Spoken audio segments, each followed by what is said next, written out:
And here we are again for another episode of Motivation and Money with me, Mark Terrell, and my co-host, Fanny Snaith. How are you today, Fanny?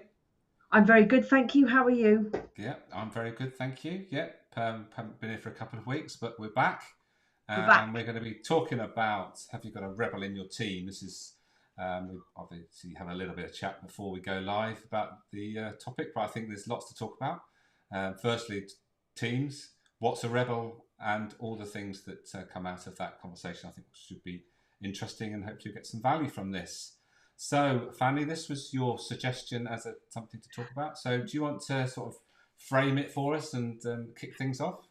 Yeah, I thought about the topic because I've had a number of people contact me this week around trying to get their partner on board with their finances, in the fact that, they've got in themselves, they've got certain ideas and certain goals and values, etc. And the partner that they are with, whether they be married, which obviously makes things a little bit more complicated than if you're just cohabiting, Mm-hmm. are either sabotaging that those plans, or ignoring them completely, or fighting against them, whatever. There's all sorts of different dynamics that have been coming up, and obviously it's different for everybody. And I think, whether it be in the workplace or whether it be at home, finding that sense of unity over what you're driving towards when it comes to things financial are really important. Well, we I know think that. I think they're essential, and if you're working against each other and going in different directions, then can you, really hope to be, yeah, we're all on a on a journey, and we've got to be on that same journey, haven't we? And if we're on a different journey and we're pulling against each other, that's never going to be helpful No, individually. And when you talk about exactly. teamwork, you've got to work together, and if you're not, then you can't help. It's not going to work particularly well, is it? It's going to No, be you're working against each exactly. other.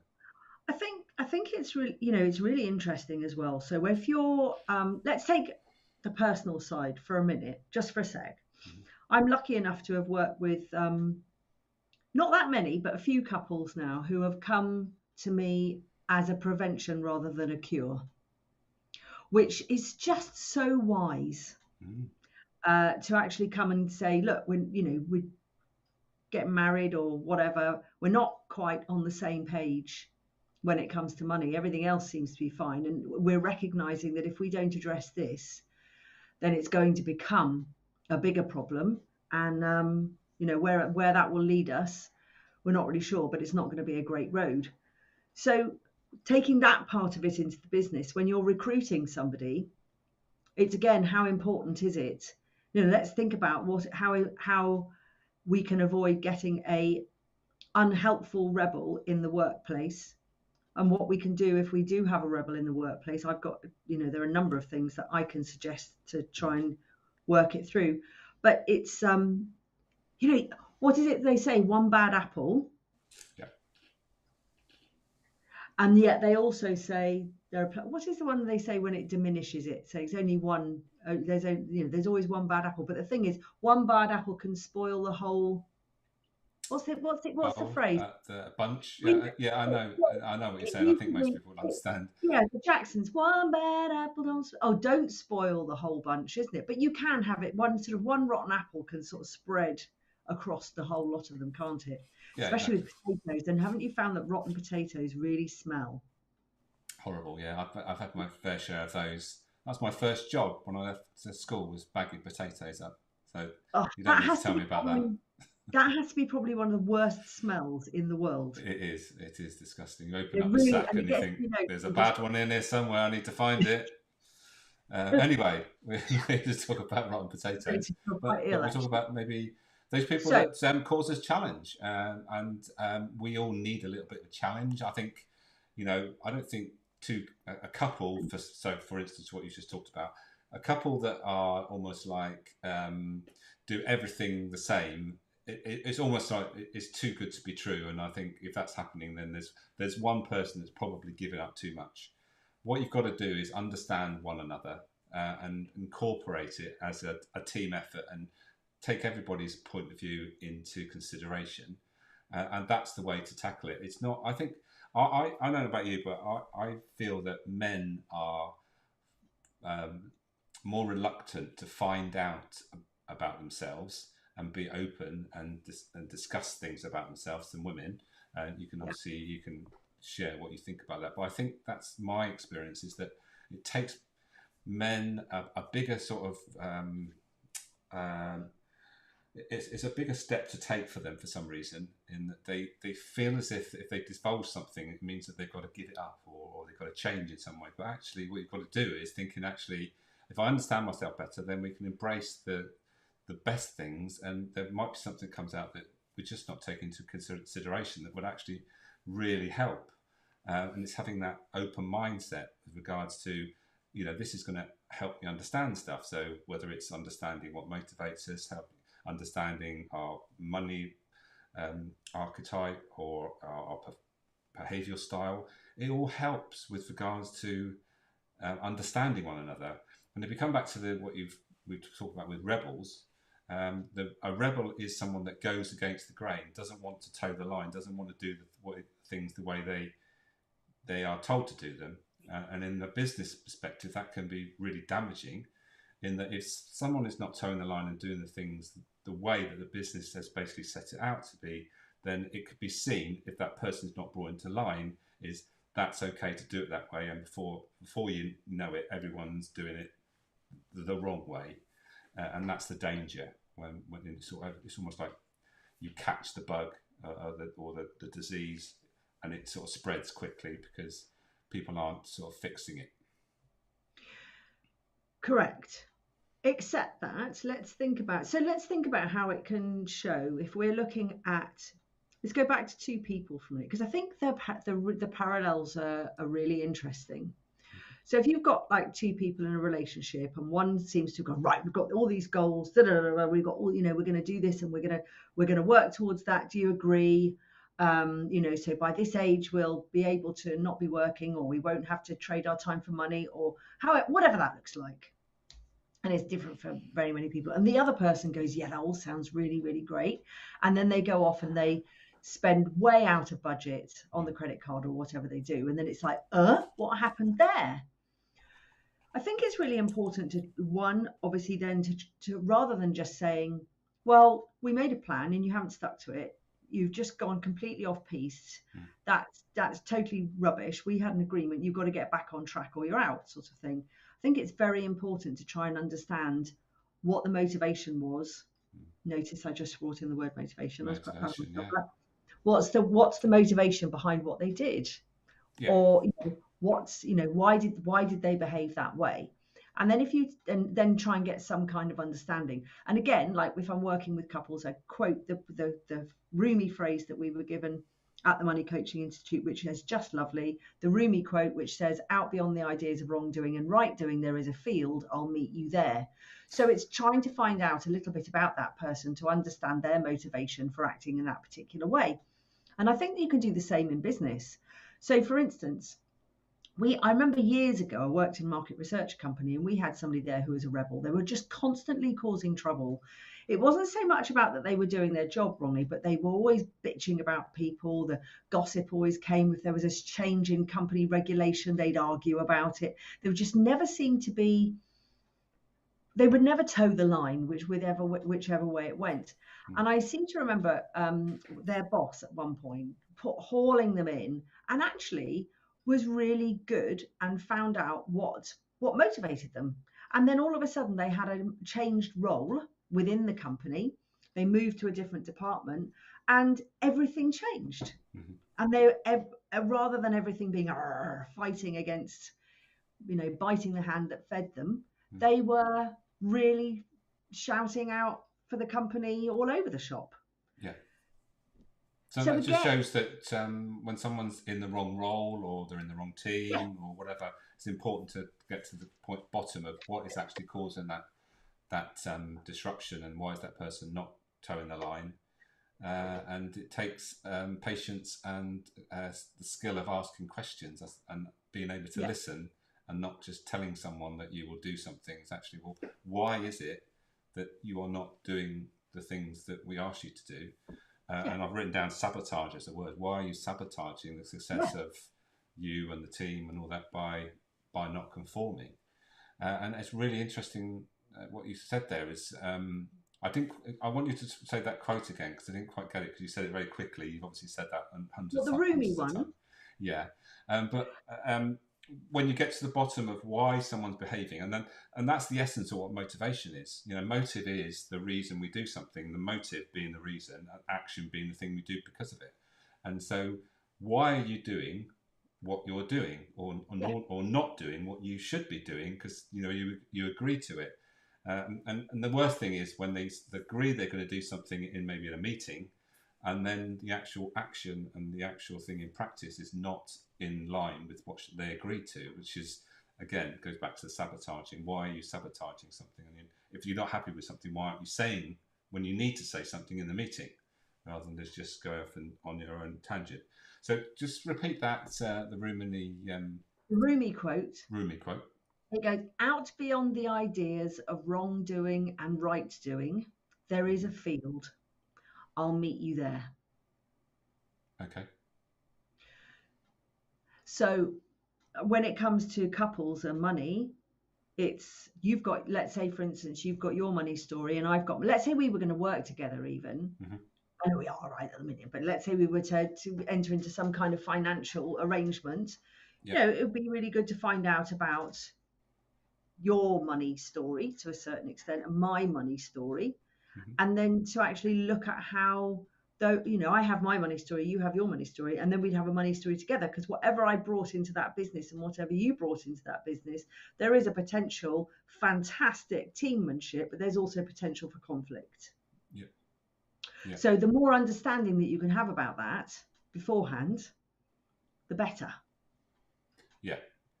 Absolutely, yeah, and I was just reflecting on the motivation, which is most in line with the rebel concept, and that's the spirit motivation. So there was someone who is driven for freedom, autonomy, making their own decisions, having control over the decisions they make and their time.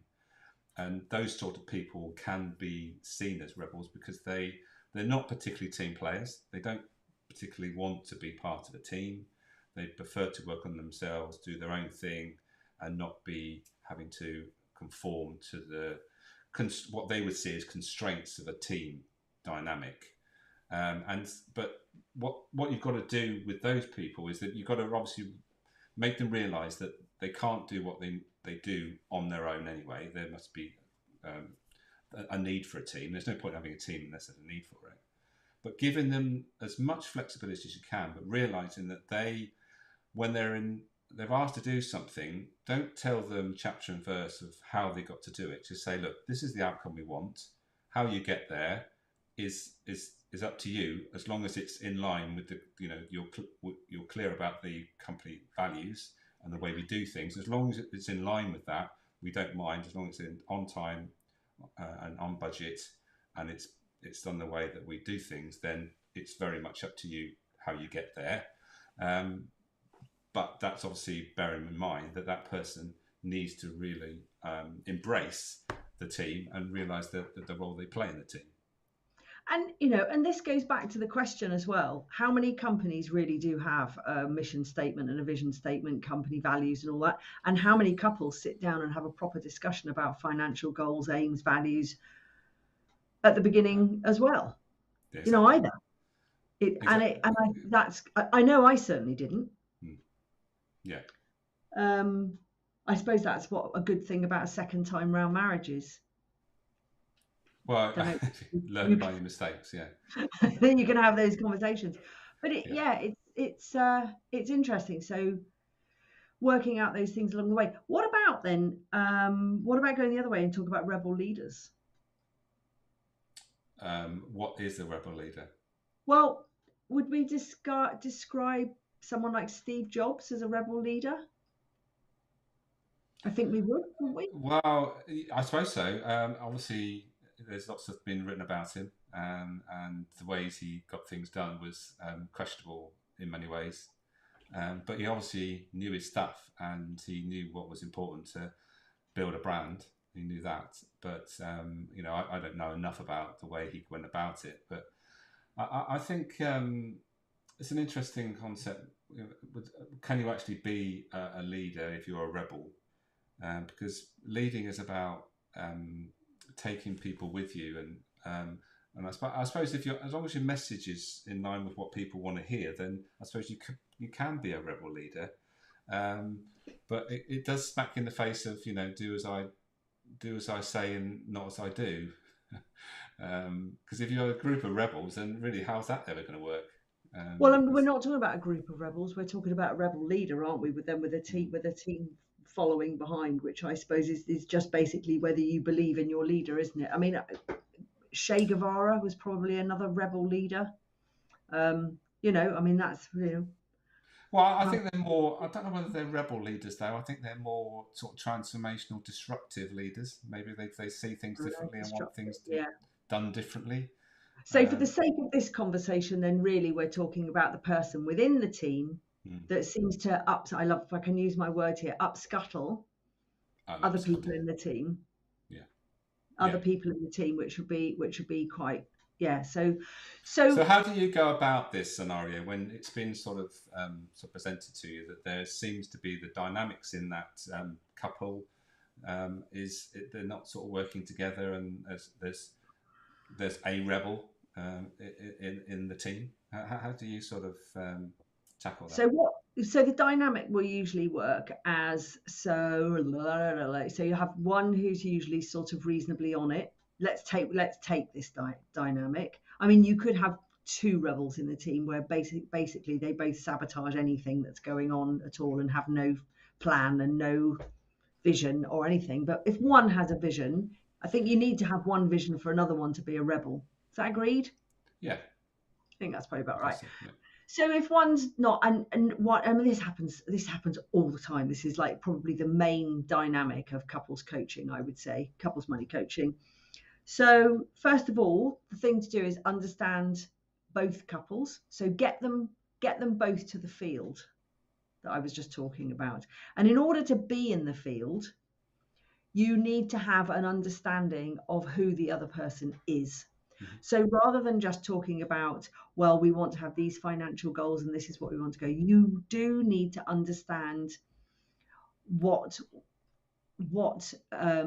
money story scripts have crafted them into being the person that they are around money at the moment. That's not to say that you can't change those things, but there will be a sort of what some people call it, it's a bit corny, but a financial blueprint, right? So, whether you're coming up with scarcity or money doesn't grow on trees, can't afford that, you're amazing, you're going to be able to go and earn as much money as you always want, as you ever could want to. Who knows what messages one was given as a child, not necessarily about money, but about other things. So the thing is to actually have an understanding of the person that you got together with in the first place and look at them really as a person from a different perspective with how they see the world through their eyes of the world and Absolutely. Not yours.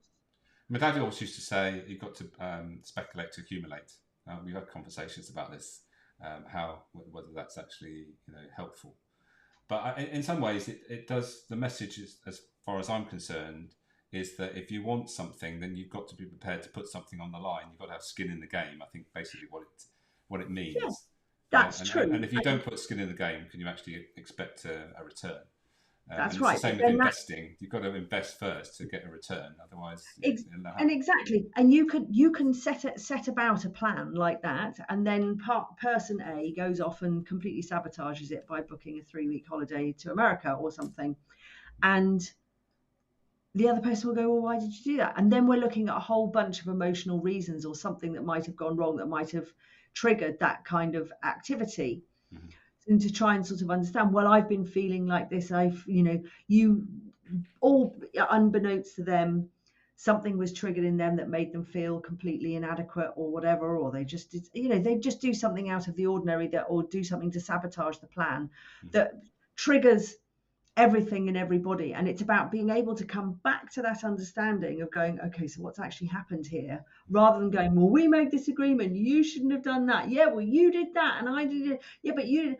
Let's try and get some kind of Yeah. balance. And if you were in the workplace to do that, you would probably sit the person down and you'd get out the contract that you'd sign with them and the job description, and you go, well, this was the job description, this is the one job you applied for, this is the agreement that we had, and and all this is and all that kind of stuff. And you can bring them back to a contract. But with a couple, you can't generally do that, which is why when I'm doing couples coaching, I try and get them to have a contract between them. We do a little bit of a contract, but it's nice. Yeah, no, I can see that. I was talking through a couple of motivational maps with two business owners earlier, the two business owners that work together, and they were remarkably in line. So their motivators are very, very similar. Their top motivators, the top four, were exactly the same. But the interesting thing was their bottom end, or the things that didn't motivate them, and what's the implications of this? I said, well, the implications is that if you don't pay attention to this, this might become a problem to your business. And the two lowest motivators, lowest was money, so wasn't driven by money. So let's be clear, this is about a feeling about their business. So the thing they least want to feel about that business is that it's given them wealth and money. And the other person, the lowest motivator, was actually a feeling of being recognised and promoting themselves and people noticing what they're doing. So, and those two have a clear indication or alignment with one being sales and one being marketing. And the question I said, well, how important are sales and marketing to your business? And it's an obvious thing to say. How would your business grow if you haven't got a plan around sales or you haven't got a plan about marketing? That good old technique of telepathy. Yeah, but now they're far more. They're inclined. They know now. What might trip them up if they don't pay enough attention to it. And also they were talking about if they took on another member of the team, how would they use that? And I said, well, you might. And it's interesting we're talking about rebels. You could say that what they want to do is actually maybe bring in a rebel that's not like them, that's going to challenge them a bit. Make sure they're in line with their values, but actually be someone that's very different to them, which will challenge their sales processes and challenge their marketing on, and that's what they might need to start to really push the business forward. So it got them thinking about how they might sort of recruit their next member as opposed to just doing on skills, and introduce a concept of actually we need someone that's motivated different to us, not necessarily bringing in different skills, but a different motivation. It's interesting, isn't it? Because if you look at it something like that, you could possibly have somebody who comes in and you get them in for sales and they're absolutely brilliant at sales. They get, really bringing money into the company, but yet their approach to customer service and delivery is not in line with the company's values at all. Yeah. That would be, that's got to be a tricky situation, hasn't it? Because if you're a company that if you're a boss that doesn't really enjoy, or you're not motivated by the sales and marketing, and you go and you bring somebody in who's amazing, who just, the bank account's filling up, it's going to be a really tricky decision to make, isn't it? Obviously you're going to try. It's one of the most difficult things to happen. It happens in your business. You've got someone that appears to be performing well, bringing in lots of business, but actually not doing it in the proper way, in line with the values of the business. Then it's a tricky one to deal with, but it needs to be. Otherwise, you're going to be basically putting the green light to say, well, that behaviour is okay, and before you know it, everyone's behaving the same way, and you've literally lost control of things. So this is where I suppose this employee profiling thing comes in. People who don't do all this, hire the right person, HR and all that kind of stuff. It's not something necessarily that I do yet. Well, I have done. I've got a couple of people on my team, but yeah, it's an interesting one, isn't it? Because it really can be so important. Because if you've got somebody who's so good at sales and yet they're really rebellious in You just can't have it, can you? You're going to have to change. You're going to have to change it, and maybe it's not going to be that easy to move them. So really, then getting complete clarity over what you want and how you want somebody to do something at the beginning Yeah, it's essential, is isn't it? paramount. It is. Yeah.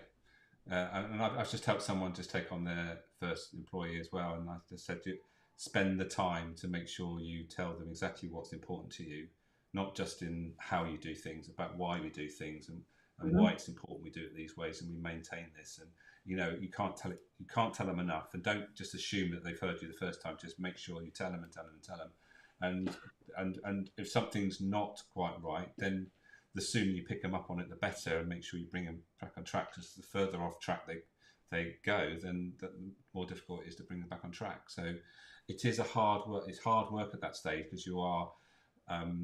It's almost you're being tested, and the other person's being tested at the same time. So there's almost like you've got to make yourself do something that you probably don't want to do, but it's really is important to make sure you sort of drum it into the person. Mm. This is important, and we've got to stick by this. Otherwise, we'll lose what the business is all about. And that's it's important to maintain it. Mm. Interesting. Yeah. So rebels can disrupt things in a good way on a sort of temporary basis. They might be the people that challenge things and question things and why we're doing things, but they've got to, the rebel has got to toe the line eventually, and make And sure that they're not being rebellious for the sake of being rebellious. no, and like going back to what we said before, is find out why they're being a rebel. Because I'm assuming it must be quite hard work to be a rebel everywhere you go, to just go and just disrupt everything everywhere. That it's probably not. It probably depends on the situation that they're in. So it really is worth finding out what's going on behind the scenes for them.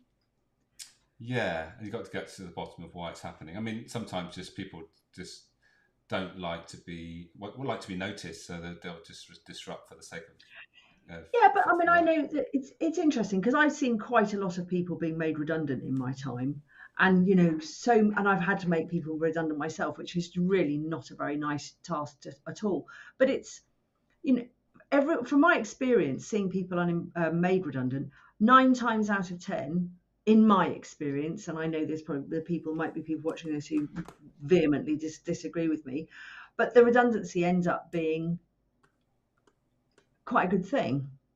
Yeah. Can do. So, look, for instance, one of the guys where Neil works at the moment, he was sort of like constantly on his phone, was doing some of the sessions where he was supposed to be standing up. He was doing it sitting down, which isn't like really it. Really, it's not really good. Mm-hmm. And he just seemed generally sort of unmotivated. And again, it was a sort of like a sluggish rebel in a way, whereby he would.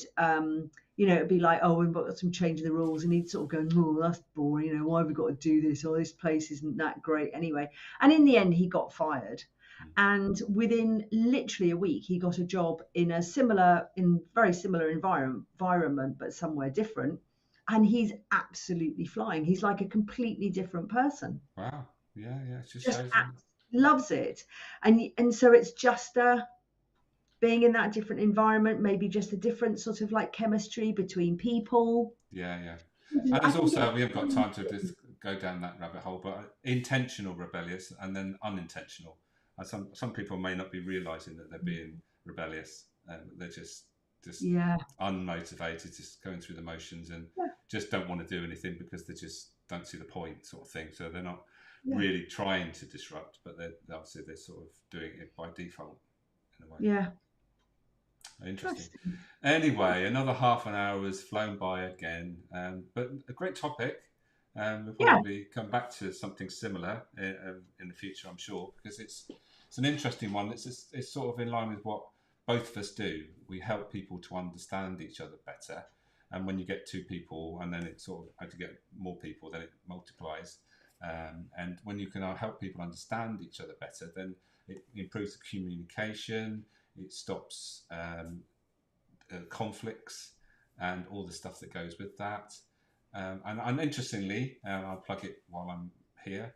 I'm doing next week. I'm doing a masterclass about unhealthy conflict and how you can avoid it, and how you can actually use conflict in your team to help your business grow. So if you're interested in that, I'll put the link to register and find out more details in the comments once we've finished. So anything else you want to share before we go our separate ways, Fanny? No, should anybody catch this, I'm doing a talk on Friday called Making Friends with Your Finances. It's live, it's only for ladies. I'm not sure how I feel about that, but that's the way that it is. But the replay is available to any gentleman who would like to have it. So that's Friday, the 26th of May, 2023 at 1 o'clock, just in case if you're looking at this maybe some other time and you're thinking, oh, no, we'll have gone. But yeah, so I'm going to be doing that. And yeah, no. Just I would always just say to anybody with all of this stuff is just what's going on underneath. What's going on behind the scenes for people? Take a little bit of a one more layer off and see what you get from there. Be curious and be brave. Be curious and courageous. Confidently. There's a message to leave you with. Anyway, until next time, we'll see you next time, hopefully. Take care for now.